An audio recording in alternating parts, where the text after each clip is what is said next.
দাদা, video upload দিলাম, কিন্তু কমেন্ট একদম শুকনা। কারণ তুই শান্ত ভিডিও বানাস। শান্তিতে কখনো ভিউ আসে? তাহলে কি করব? মানুষকে ভাগ করে দে। মানে? এমন টপিক দিবি, অর্ধেক মানুষ রাগ করবে, অর্ধেক সাপোর্ট দিবে। উদাহরণ দেন দাদা। ধর, বলবি বর্তমান প্রজন্ম আগের প্রজন্মের চেয়ে অলস। ও, তখন তো কমেন্টে যুদ্ধ লাগবে। এইটাই তো চাই। কৃত্রিম হাসির মুখ একজন লিখবে ঠিক কথা, আরেকজন লিখবে পুরাই ভুল। কিন্তু দাদা, সত্যি কি? আরে সত্যি লাগবে কেন?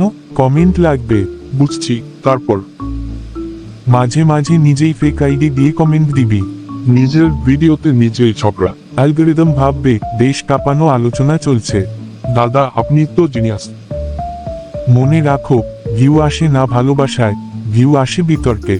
তাহলে আজ থেকেই কমেন্ট যুদ্ধ অপারেশন শুরু। ঠিক তাই, আগুন লাগা কমেন্ট মানেই ভাইরাল কন্টেন্ট।